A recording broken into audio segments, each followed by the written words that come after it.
বাংলাদেশের সনাতনীদের সাথে সবচেয়ে বড় রাজনীতি হচ্ছে, সনাতনী শূন্য করার রাজনীতি হচ্ছে এবং বিজাতি তত্ত্ব প্রতিষ্ঠা করার লক্ষ্যে কার্যক্রম চলছে।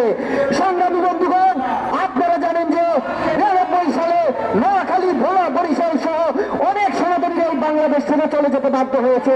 এরপরে আমরা দেখেছি ২০০১ সালে সনাতনীদের উপর নৃশংস হামলা, আমরা দেখেছি আওয়ামী লীগ সরকারের আমলে ব্রাহ্মণবাড়িয়ার নাচুরনগরে হামলা, তারপরে আমরা দেখেছি কুমিল্লার পূজা মণ্ডপে হামলা এবং এক যুগে ৪৬টা জেলায় হামলা এবং আমরা পূজা বন্ধ করে দিতে বাধ্য হয়েছি। তখন আওয়ামী লীগ সরকার সহ সে সময়ের পররাষ্ট্রমন্ত্রী বলেছেন সনাতনীদের উপর কোনো হামলা হয়নি, সনাতনীরা মিথ্যা কথা বলেছে। তাহলে রাষ্ট্রের কাছে প্রশ্ন, স্বাধীনতার ৫৩ বছরে ৭৫ লক্ষ সনাতনী কেন তাদের সোনার বাড়ি ঘর ছেড়ে এই দেশ ছেড়ে যেতে বাধ্য হয়েছে? আপনারা দেখেছেন শেখ হাসিনা পতনের পরে সবাই ভেবেছে এবার বাংলাদেশে আমরা নতুন স্বাধীনতা দেখব। সেই লক্ষ্যে অন্যান্য মানুষের মতো আমরা আমাদের ন্যায্য দাবি এবং অধিকারের জন্য ৮ দফা দাবি দিয়েছি। কিন্তু যখনই ৮ দফা প্রতিটি সনাতনীকে জাগরণ করেছে, প্রতিটি সনাতনী ৮ দফা আন্দোলনের জন্য ঝাঁপিয়ে পড়েছে, তখনই মিথ্যা এবং হয়রানিমূলক মামলা দিয়ে তাদেরকে জেলে ভরা হয়েছে। চট্টগ্রামে পতাকা অবমাননার নামে মিথ্যা মামলা দিয়ে চিন্ময় বাবুকে গ্রেপ্তার করা হয়েছে এবং অনেক মানুষকে অজ্ঞাতনামা মামলা করা হয়েছে। কিন্তু আমরা উল্টা দেখতে পাচ্ছি গত পরশুদিন আদিবাসীদের উপর পতাকা হাতে নিয়ে পতাকা লাঠি নিয়ে হামলা করা হয়েছে, কিন্তু এখনো তাদের বিরুদ্ধে রাষ্ট্রদ্রোহী মামলা করা হয়নি। এতে রাষ্ট্র স্পষ্ট বুঝিয়ে দিয়েছে যে এদেশের সনাতনী সংখ্যালঘুদের শূন্য করার জন্য পরিকল্পনা চলছে। সংগ্রামী বন্ধুগণ, আজকের এই মানববন্ধনের মাধ্যমে আমরা রাষ্ট্রের কাছে দাবি জানাচ্ছি সকল নিরপরাধীদের নামে যে সকল মিথ্যা মামলা দেওয়া হয়েছে তা অতি দ্রুত প্রত্যাহার করা হোক এবং যে সকল ব্যক্তিদের নামে মামলা দেওয়া হয়েছে তাদের আইনের সুযোগ সুবিধা দেওয়া হোক এবং সাম্প্রদায়িক সম্প্রীতি বজায় রেখে প্রতিটা মানুষ যেন গর্বের সাথে বলে হিন্দু। ধন্যবাদ সবাইকে। ধন্যবাদ সাংবাদিক বৃন্দ। আমাদের অনুষ্ঠানে আমরা প্রায় শেষ পর্যায়ের দিকে এসেছি। এই পর্যায়ে আমাদের মাঝে বক্তব্য রাখবেন আমাদের অন্যতম প্রতিনিধি রাজেশ রাম। সম্মানিত উপস্থিতি, বাংলাদেশ সম্মিলিত সনাতনী জাগরণ জোট কর্তৃক আয়োজিত আজকের এই প্রতিবাদ সভায় আগত সকল ছাত্র প্রতিনিধি সহ সবাইকে অনেক অনেক শুভেচ্ছা অভিনন্দন। অত্যন্ত দুঃখ ভারাক্রান্ত মন নিয়ে প্রতিবারের প্রতিবাদের মতো আজকে আমাদের এই প্রেস ক্লাবে অবস্থান। আমরা সংখ্যালঘু সনাতনী সম্প্রদায় বাংলাদেশে ভালো নেই। প্রতিটা নির্বাচনের পর পরিবর্তনের পূর্বে এবং পরের চিত্র অত্যন্ত দুর্বিষহ। সংখ্যালঘুদের গত ৫৩ বছরের ইতিহাস কলঙ্কিত। সংখ্যালঘুদের গত ৫৩ বছরের অবস্থান এবং তাদের সহাবস্থান আজ প্রশ্নবিদ্ধ। আমরা অত্যন্ত শঙ্কিত, অত্যন্ত আতঙ্কিত। এই স্বাধীন বাংলাদেশে বৈষম্য বিরোধী আন্দোলন হয়েছে ২০২৪, এটা একটা ইতিহাস, কিন্তু আরো লজ্জাজনক ইতিহাস তারপরের চিত্র। আমাদের দেবালয় পুড়েছে, আমাদের মন্দির পুড়েছে, আমাদের মূর্তি ভাঙা হয়েছে, আমাদের সাধু সন্তদেরকে গ্রেফতার করা হয়েছে। অপরাধ, আমরা আমাদের অধিকারের কথা বলেছি। অপরাধ, আমরা আমাদের ন্যায্য দাবির বিষয়ে প্রশ্ন তুলেছি। অপরাধ, আমরা এই স্বাধীন সার্বভৌমত্বের পক্ষ থেকে সর্বদা সহাবস্থানের চিন্তা করেছি। এটাই ছিল আমাদের অপরাধ। বড় দুঃখ লাগে যখন ২৪-এর নতুন অন্তর্বর্তীকালীন সরকার এসেছে, আশায় বুক পেতেছিলাম যে ৫৩ বছরের বঞ্চনা, লাঞ্ছনা, ত্যাগ হয়তো অবসান হবে, ৫৩ বছরের বৈষম্যের হয়তো অবসান হবে। কিন্তু বড় দুঃখের বিষয়, তারপরের যে চিত্র আমরা দেখতে পাচ্ছি তাও আমাদের অতীতের রেকর্ডকে হার মানিয়ে দিচ্ছে। ৫৩ বছরে সাধু সন্ত গ্রেপ্তার হয় নাই, ৫৩ বছরে আমাদের উপজাতি ভাইয়েরা অধিকারের কথা বলে তাদের রাজপথে কোনোদিন রক্ত ঝরায় নাই। বড় দুঃখ লাগে সনাতনী সম্প্রদায়ের মতো আমার উপজাতি ভাইয়েরা তাদের অধিকার নিয়ে যখন কথা বলতে গেছে প্রকাশ্যে দিবালকে তাদের রাজপথে তাদের রক্ত ঝরানো হয়েছে। প্রশাসন নীরব, মুখ দেখানো ২ জনকে গ্রেফতার করেছে, আর কোনো বক্তব্য নেই। আমরা অত্যন্ত হতাশ, আমরা আশাবাদী এখনো জাতির বিবেক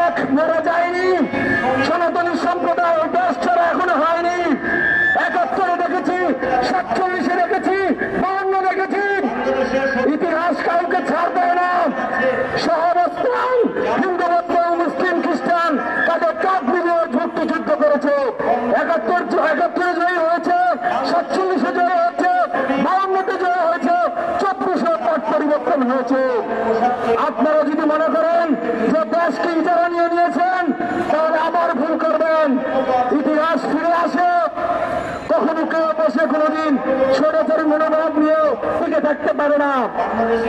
সংখ্যালঘু সম্প্রদায় একটি স্বাধীন সার্বভৌমত্ব রাষ্ট্রের অলঙ্কার, আর সেই অলঙ্কার যখন কলুষিত হয়, সেই অলঙ্কার যখন প্রশ্নবিদ্ধ হয়, সেই অলঙ্কারের যখন বাবলার পুরে উপাসনার পুরে, সেই রাষ্ট্র কোনোদিন ভালো থাকতে পারে না। সেই রাষ্ট্র বিশ্বের কাছে কোনোদিন ভাবমূর্তি সুনাম নিয়ে এগোতে পারে না। আমরা মাননীয় প্রধান উপদেষ্টা সহ রাষ্ট্রপক্ষের সকলের কাছে আকুল আবেদন জানাই, অনতি বিলম্বে আমাদের সাধু সন্তুদেরকে এই মিথ্যা হয়রানিমূলক মামলা থেকে মুক্তি দিন। আমাদের চিহ্ন প্রভুর বিরুদ্ধে যে রাষ্ট্রদ্রোহ মামলা হয়েছে, দেশে যদি আইন থাকে, দেশে যদি আইনের শাসন থাকে, তাহলে সেই মামলা হওয়ারই কথা না। কারণ যে পতাকা নিয়ে বিতর্ক হয়েছে সেটি রাষ্ট্রীয় পতাকা ছিল না, এটা প্রকাশ্যে দিবালোকে সূর্যের মতো পরিষ্কার ভিডিও ফুটেজ রয়েছে। আর রাষ্ট্রদ্রোহ মামলা করতে হলে রাষ্ট্রের অনুমতি লাগে, কিন্তু তার কোনো অনুমতি দেওয়া হয় নাই। তো আমরা প্রশাসনের কাছে, রাষ্ট্রপক্ষের কাছে আকুল আবেদন, আমাদের প্রভুর অনতি বিলম্বে মুক্তি দিয়ে আপনারা দেশের একটি স্বাধীন বিচার ব্যবস্থার প্রতিষ্ঠিত করেন, এবং সেই সাথে বিভিন্ন জায়গায় আমাদের সনাতনী ভাই বোনদেরকে যে মিথ্যে মামলা, হয়রানিমূলক মামলা দেওয়া হয়েছে, সেগুলো অনতি বিলম্বে প্রত্যাহার করুন। আপনারা বলেন কিছু কিছু মামলা রাজনৈতিক, ভাই যেই হোক আমার সনাতনী ভাইদের বিনা বিচারে কেন গ্রেফতার করবেন? কোনো কিছুতে সম্পৃক্ততা না থাকলে কেন তাকে মিথ্যে মামলায় হয়রানি করবেন? আমরা সকল প্রকার মিথ্যে হয়রানিমূলক মামলার প্রত্যাহার চাই। সেই সাথে আমরা আগামী বাংলাদেশে সবার মতো হিন্দু বৌদ্ধ খ্রিস্টান সবাইকে নিয়ে সহাবস্থান চাই। আমরা এই দেশের নাগরিক, আমরা এই দেশেই থাকতে চাই। সবাইকে আবারও ধন্যবাদ জানিয়ে এবং আমাদের স্বাধীন সন্তুদের বিশেষ করে চিহ্ন প্রভুর মুক্তি দাবি জানিয়ে আমি আমার বক্তব্য শেষ করছি। সবাইকে ধন্যবাদ। সংগ্রামী বন্ধুগণ, আমরা আমাদের মানববন্ধন ও প্রতিবাদ সমাবেশের একেবারে শেষ পর্যায়ে চলে এসেছি। আমাদের যে বক্তাগণ বক্তব্য রেখেছেন এবং আমাদের আজকে এখানে উপস্থিত হওয়ার যে মূল উদ্দেশ্য, চিন্ময় কৃষ্ণদাস ব্রহ্মচারী সহ সকল সাধু সন্ত এবং নিরাপরাধ সনাতনীদের বিরুদ্ধে যে ষড়যন্ত্রমূলক মিথ্যা মামলা হয়েছে সেগুলো প্রত্যাহার করা হোক, সবাইকে আইনের যথাযথ সুযোগ লাভের অধিকার দেওয়া হোক, আমাদের পূর্ব ঘোষিত 8 দফা বাস্তবায়নের জন্য দৃশ্যমান উদ্যোগ গ্রহণ করা হোক। পূর্বে গত পরশুদিন 15 জানুয়ারি আদিবাসী সম্প্রদায়ের শিক্ষার্থী সহ সকলের উপর যে নৃশংস হামলা হয়েছে তার জলজন্ত প্রমাণ তো হচ্ছে ফেসবুকে বা সোশ্যাল মিডিয়ায় ঘুরে বেড়াচ্ছে। সেগুলো দেখে রাষ্ট্র শুধুমাত্র গ্রেপ্তারের কয়েকটা দৃষ্টান্ত না দিকে বিচারের দৃষ্টান্ত দেখাক, যে তিনি অন্যায় করেছেন, তিনি বিচার পাচ্ছেন। গ্রেপ্তার তো করাই যায়, কিন্তু বিচার করাটা কঠিন বিষয়, সেই ব্যাপারে রাষ্ট্র উদ্যোগ গ্রহণ করুক। যে জুলাই বিপ্লবের স্পিরিট নিয়ে আমরা আন্দোলন করেছিলাম, যে বৈষম্যের বিরুদ্ধে আমরা আন্দোলন করেছিলাম, সেই বৈষম্য মুক্ত করা হোক আমাদের সংখ্যালঘু সম্প্রদায়, সনাতনী, হিন্দু, বৌদ্ধ, খ্রিস্টান, আদিবাসী সবাইকে। সংগ্রামী বন্ধুগণ, এই পর্যায়ে আমাদের মাঝে বক্তব্য রাখবেন আমাদের জোটের অন্যতম প্রতিনিধি প্রদীপ কান্তি দে। আপনাদের খাবারের পরিমাণ কি 50 গুণ বেড়েছে? আপনাদের প্রসাদ পরিচ্ছদ কেনার ক্ষমতা কি 50 গুণ? নমস্কার সবাইকে। দেশের তো আয় এবং আজকাল বাংলাদেশ সম্মিলিত সনাতনী জাগরণ জোটের এই প্রতিবাদ এবং মানববন্ধনে আগত সকলকে আমাদের জোটের পক্ষ থেকে জানাচ্ছে সংগ্রামী শুভেচ্ছা অভিনন্দন। আপনারা জানেন যে বিগত 5 আগস্টের পর থেকে বাংলাদেশ সম্মিলিত সনাতনী জাগরণ জোট বিভিন্নভাবে আমরা অন্যায়ের প্রতিবাদ করেছি। আমরা যেখানে আমাদের সংখ্যালঘু সম্প্রদায়ের উপর নির্যাতন হয়েছে আমরা সুস্পষ্টভাবে সরকারকে জানানোর জন্য প্রতিবাদ করেছি। আমরা সরকারকে অনুরোধ করেছি এই সব ঘটনাগুলো সুষ্ঠু তদন্ত করে বিচার করার জন্য। আমাদের জাগরণ জোটের পক্ষ থেকে আমরা রিপোর্ট প্রদান করেছি। আমরা গভর্নমেন্টকে সুস্পষ্টভাবে কিছু ঘটনা তদন্ত করতে দিয়েছি। ক্ষতিগ্রস্ত পরিবারের নাম্বার দিয়েছে তাদেরকে ক্ষতিপূরণ দেওয়ার জন্য, কিন্তু গভর্নমেন্ট থেকে কিন্তু আমরা এগুলো কোনো কিছুই পাইনি। আমাদের আশ্বাস দেওয়া হয়েছিল, কিন্তু সেই আশ্বাসের বদলে আমাদের বিরুদ্ধে কিন্তু মামলা দেওয়া হয়েছে, আমাদের বিরুদ্ধে শাহবাগে হামলা করা হয়েছে। সেই হামলার কিন্তু এখনো কোনো তদন্ত হয়নি। আমাদের এক ভাই মৃত্যুর সঙ্গে পাঞ্জা লড়ছে, প্রতিদিন তার 2 লক্ষ টাকা খরচ হচ্ছে আইসিইউতে, সেই ক্ষতিপূরণ কিন্তু আমরা এখনো পাইনি। বরঞ্চ আমাদের সাধু সন্ন্যাসীকে আমাদেরকে গ্রেপ্তার করা হয়েছে মিথ্যা মামলা দিয়ে। আমরা বলেছি চট্টগ্রামে সে আদালত করার ঘটনাকে বিচার বিভাগীয় তদন্ত করা হোক। আমরা বিশ্বাস করি চট্টগ্রামের সেই ঘটনায় আমাদের মুসলিম আইনজীবী মারা গিয়েছে, যদি বিচার বিভাগীয় তদন্ত হয় আসল তথ্য বেরিয়ে আসবে কারা তাকে হত্যা করেছে। কিন্তু গভর্নমেন্ট থেকে এখনো বিচার বিভাগীয় তদন্ত করা হয়নি। বরঞ্চ সে আলিফ ভাইয়ের হত্যাকে কেন্দ্র করে চট্টগ্রামে শত শত হিন্দু বাড়িতে হামলা করা হয়েছে, মন্দির হামলা করা হয়েছে। তাহলে হত্যার উদ্দেশ্য কি ছিল আমরা ইতিমধ্যে বুঝে গিয়েছি। শুধুমাত্র হত্যা ঘটিয়ে চিন্ময় প্রভুকে আটকিয়ে রাখার একটি নেক্কারজনক ষড়যন্ত্র করা হয়েছে। এই হত্যা ঘটিয়ে যাতে সম্মিলিত সনাতনী জাগরণ জোট রাস্তায় নামতে না পারে সেই কারণে এই হত্যা ঘটনা করা হয়েছে। আমরা বলি তদন্ত করেন, আমাদের বিরুদ্ধে তদন্ত করেন। যারা ওই দিন সেই হাজার হাজার লাখ লাখ মানুষের মধ্যে ঢুকে গিয়েছিল তাদের বিরুদ্ধে তদন্ত করেন। আপনি বুঝে যাবেন কারা হত্যা করেছে। আপনার মোটিভ যদি হয় আমাদের কণ্ঠকে বন্ধ করবেন, তাহলে একটা হত্যা নয়, আপনি শত শত হত্যা চাই আমাদের বিরুদ্ধে দিতে পারবেন। এটা আমরা চাই। রাষ্ট্র আপনার হাতে, সবকিছু আপনার হাতে। আমরা দেখেছি বর্তমানে আমাদের ইসলামকে জঙ্গি সংগঠন হিসেবে ট্যাগ দেওয়া হচ্ছে। বিশ্বের মধ্যে একটা যদি মানবতাবাদী সংগঠন থাকে সেটা তো ইসকন, সেই ইসকনকে আপনার ট্যাগ দিচ্ছেন। আজকে আমাদের গোবিন্দ রেস্টুরেন্ট ঢাকা শহর সহ বিভিন্ন জায়গায় রয়েছে। গতকাল রাতে মালিবাগে গোবিন্দ রেস্টুরেন্ট ভাঙচুর করা হয়েছে। কেন আপনি রেস্টুরেন্ট গুলো ভাঙচুর করছেন সেই জবাব কিন্তু আমরা পাচ্ছি না। সেই জবাব আমরা কিন্তু আপনাদের কাছে চাই। অতএব আজকে যেখান থেকে আমরা দাঁড়িয়েছি আপনারা যদি মনে করেন আমাদের কণ্ঠ বন্ধ হয়ে গেছে, আপনারা বোকা স্বর্গে বসবাস করছেন। আমরা ফেলে গেছি মানে বসে নেই। আমরা আন্দোলন আরো জোরদার হবে। আমাদের চিন্ময় প্রভুকে আমরা আইনের মাধ্যমে বের করে নিয়ে আসবো। শুধু চিন্ময় প্রভু নয়, যাদের বিরুদ্ধে মিথ্যা মামলা দিচ্ছেন সবাইকে আমরা আইনের মাধ্যমে বের করে নিয়ে আসবো। আপনারা কথার কথাই বলেন রাজনৈতিক হামলা, এটা এতটা হাস্যকর হয়ে গেছে। আমি আপনাদের কাছে প্রশ্ন করতে চাই, 5 তারিখের পরে আমার 79টি মন্দির যদি রাজনৈতিক হামলায় ভাঙচুর করা হয়, আপনার ধর্মের কয়টি বছর রাজনৈতিক কারণে ভাঙচুর হয়েছে সেই প্রশ্নের উত্তর আপনাকে দিতে হবে। একটি মাত্র আওয়ামী লীগ কি হিন্দু আওয়ামী লীগ করতো, মুসলিমকে আওয়ামী লীগ করতো না, বৌদ্ধকে আওয়ামী লীগ করতো না, খ্রিস্টানকে আওয়ামী লীগ করতো না? তাহলে শুধুমাত্র রাজনৈতিক কারণে আমার মন্দির ভাঙচুর হবে কেন? সেই প্রশ্নের উত্তর আপনাদেরকে আমাদের দিতে হবে। অর্থাৎ রাজনীতি বলে বলে আমাদের উপরে আর কোনো অত্যাচার করা যাবে না। রাজনীতি বলে অত্যাচার করা যাবে পৃথিবীর কোন সংবিধানে এই কথা লেখা নাই। রাজনীতি বলে আপনারা বাড়িঘর ভাঙচুর করবেন, আমার মা বোনের দর্শন করবেন, রাতে রাতে হত্যা করবেন, সেটা সংবিধানের কোথায় লেখা আছে? সেই প্রশ্নের উত্তর আমাদেরকে দিতে হবে। আপনি যদি মনে করেন 3 কোটি হিন্দু সম্প্রদায়কে, 3 কোটি মানবী সম্প্রদায়কে বেটা বেড়ে আপনি রাষ্ট্র পরিচালনা করবেন, আপনি প্রকাশ স্বর্গে বসবাস করবেন। আজকে অন্তর্বর্তীকালীন সরকার যদি দীর্ঘমেয়াদে থাকতে চান, এই দেশের সংখ্যালঘু সম্প্রদায়কে নিরাপত্তা দিয়ে আপনাকে রাষ্ট্র ক্ষমতায় থাকতে হবে। আগামীতে কোন রাজনৈতিক সরকার যদি এই বাংলাদেশে প্রতিষ্ঠিত হয়, সংখ্যালঘু সম্প্রদায়কে নিরাপত্তা দিয়ে থাকতে হবে এবং আমাদের 8 দফা দাবি বাস্তবায়ন করে থাকতে হবে। 8 দফা দাবি বাস্তবায়ন না করলে 3 কোটি হিন্দু সম্প্রদায়, সংখ্যালঘু সম্প্রদায় কোন রাজনৈতিক দলকে ম্যান্ডেট দেবে না।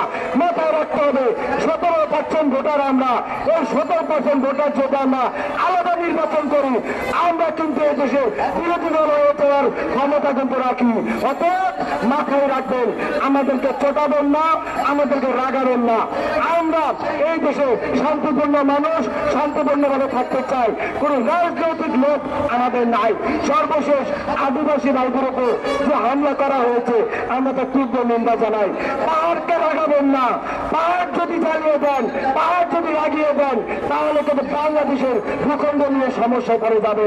অতএব আমাদের চিন্ময় প্রভাব 8 দফা দাবি অনতিবিলম্বে অন্তর্বর্তীকালীন সরকার মেনে নেবেন।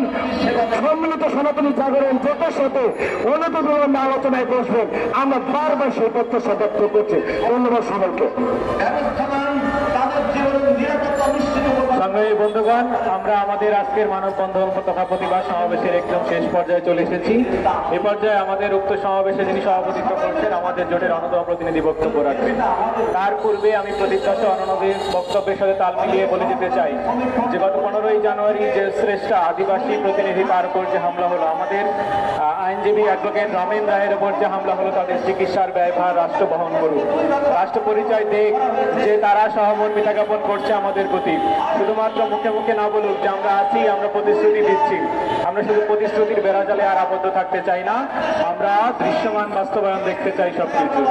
সাংবাদিক বন্ধুবৃন্দ, এবার আমাদের মাঝে বক্তব্য রাখবেন আমাদের জোটের অন্যতম প্রতিনিধি, আমাদের শ্রদ্ধাভাজন অগ্রজ অ্যাডভোকেট সুমন রায়।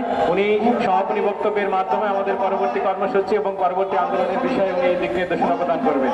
থাকে যখন তাকে একজন দরিদ্র মানুষ খেতে পায় না, তখন সে ভাবে আমিও তার একজন দরিদ্র মানুষ। যখন সে দেখে জাগরে জাগো, জাগরে জাগো, দিয়েছি তো রক্ত, রক্তের বন্যায় ভেসে যাবে অন্যায়। জাগরে জাগো, জাগরে জাগো, না করে আমরা কেন, আমার মন্দিরে আমরা কেন, জবাব চাই দিতে হবে। আমার মন্দিরে আমরা কেন, আমার বোনের উপরে আমরা কেন, জবাব চাই দিতে হবে। জাগরে জাগো, জঙ্গিবাদের আস্তানা ভেঙে দাও, গুড়িয়ে দাও, সাম্প্রদায়িকতার আস্তানা ভেঙে দাও, গুড়িয়ে দাও, সাম্প্রদায়িকতার আস্তানা। আমার মন্দিরে হামলা কেন, জবাব চাই দিতে হবে। অ্যাকশন, অ্যাকশন, সুরতলিতে অ্যাকশন। জাগরে জাগো,